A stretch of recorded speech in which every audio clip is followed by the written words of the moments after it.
qananiin gaafa ajjeefamtu qananiin duutu sa'aatii barfateerraan argeen. Gaaf sana an maaliin ofirra murteessaa ture. Oduu baay'ee ulfaataa fi onnee namaa cabsu dhaggeeffachuun nama sururuudha.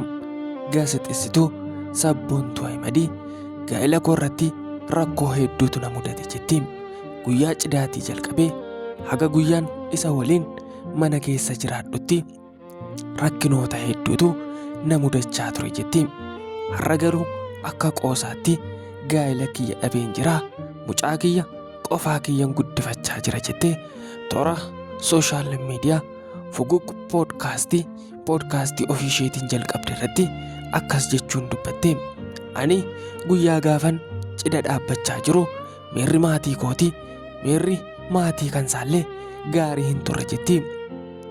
Dirbadiriin Turkii irraa naaf dhufe erga as ga'ee booddee ajajni kan kee miti naan jedhaniin uffatan guyyaa cidha kootii uffadhee uffata anaaf ajajame miti uffata biraa uffadheeni gaa'ela kiyya dhaabbadhe jechuun dubbatti.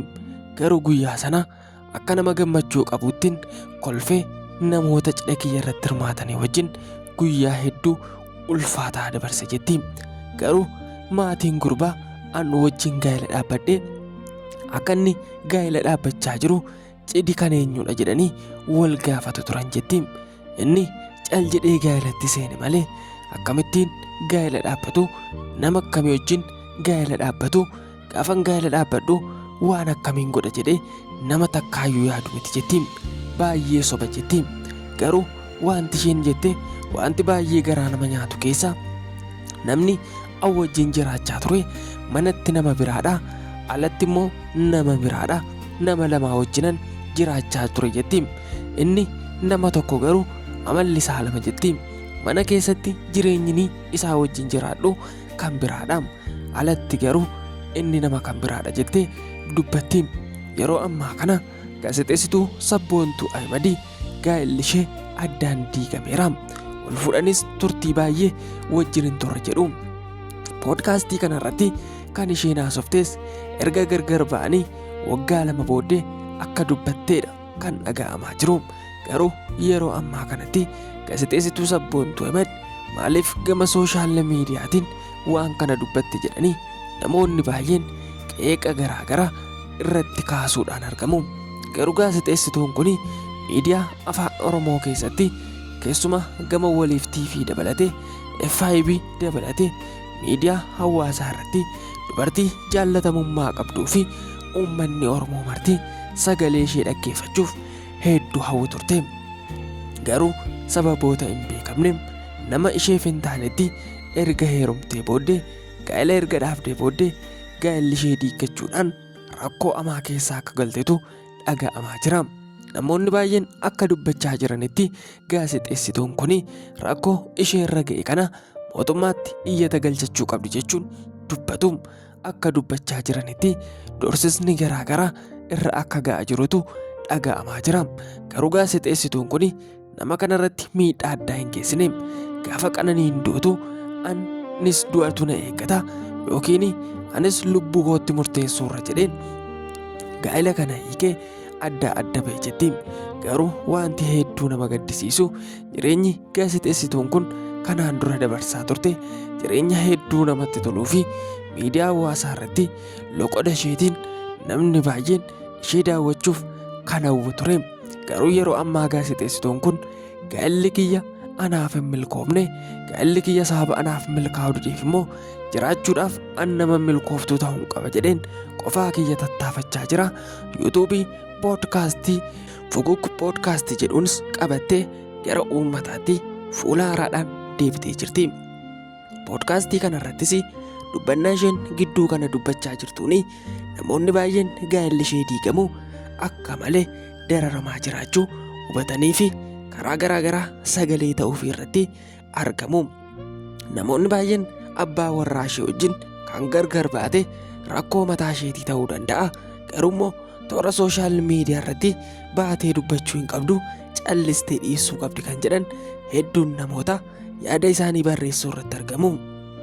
Garuu akka isheen dubbachaa jirtutti ishee irratti fuula ishee irraas akka mul'atutti namoonni baay'een shakkii qaban akka lafa ka'aa jiranitti namni ishee wajjin gaa'ela dhaabe ishee irraa gargar ba'e kuni yeroo muraasa dura ishee doorsisaa akka ture akeekkachiisa garaagaraa kennaafi akka ture mucaa isaallee gargaara akka hin jirretu dhaga'amaa jira.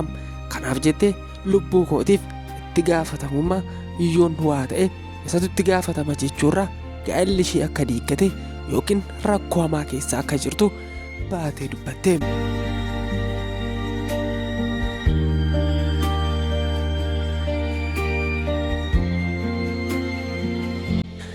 Gaazexeessituu Sabboontuu Ahimedii gaa'elli ishee diiggachuun dura yookiin nama wajjin jiraachaa turteen gargar ba'uun dura rakkoo hamaa keessa akka turteedha.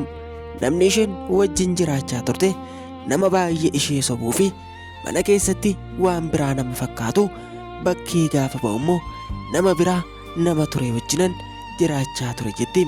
Guyyaa cidha keenya maatiinsaa homaa hin beekan jetti. Cidhi kan eenyuudha jedhanii haga wal gaafatanitti ga'an jetti. Anallee nan beekan turan jetti. Garuu gaa'elli keenya erga dhaabbate dubbiin gaafa sana alatti jalqabe manattis nan dhiisne jetti. Rakkina hamaa guyyoota muraasaaf ergan dabarsee booddee wantan jireenya koo irratti in ta'a jedhe guyyaa tokkoof iyyuu hin enne rakkinoota hedduutu na mudate jetti. Rakkinootan jireenya koo keessatti jibbu keessa gaa'ela dhaabanii diiguudha jetti. Jireenya jaalalaa bakkeetti dabarseera ta'uu hin danda'am. Wantoota baay'ees asirgeera ta'uu hin danda'am. Garuu yeroo ammaa kana jireenyi jiraachaa jiru na gaddisiisa yookiin jireenya gaarii jiraachaa hin jiru osoo hin taane daa'ima kiyya qofaa guddisu akkasuma abbaa malee gaa'ela kiyya dhaabu akkasuma naman jaalladhurraa gargar ba'uun hedduu na gaddisiisuu danda'a. Garuu wanti qananiidhaaf dhufe anaanis osoo nan fudhatin jedheen yeroodhaan waan kanarraa adda ba'e jetti. Dhugaa dubbachuuf taanaan gaazexeessituun kun dubartoota keenya gola namaa keessatti hacuucaman akkasuma dhiirota isaanii wajjin hin taane wajjin yeroo isaanii gubaa jiraniif barnoota ta'a jedhee yaadama. Isarraas erga adda baate gaazexeessituu Sabboontuu Ahimedii jireenya ishee itti fuftee jirti. Miidiyaa hawaasaattis haalaan deebi'tee jirti. Poodkaastii Fuguu Poodkaastii jedhus banattee haala gaariidhaan jalqabdee jirti. Wanti uummata kanarraa eegamu mucayyoo kana jajjabeessu poodkaastii ishee bira dhaabbachuu yuutuub chaanaalii ishee sheer gochuu fi daawwattoota hedduu horattee ija diina ishee duratti ol jettee akka adeemtu beekamtii ishee duraatti deebite jireenya dhuunfaa ishee daa'ima ishees guddifachuu akka eegaltuu fi uummanni Oromoo marti keessan yuutuub chaanaalii Fuguu Poodkaastii jedhu akka hordoftan akka ishee kabajanii yuutuub chaanaalii ishee sabiskiraayib gootan hiriyoota keessaniif qoodan sooshaal miidiyaa keessan maraarratti akka isheedhaaf dhoobdan kabajaan kan isin gaafannu yoo ta'u horaa bulaa deebanaa jennaan.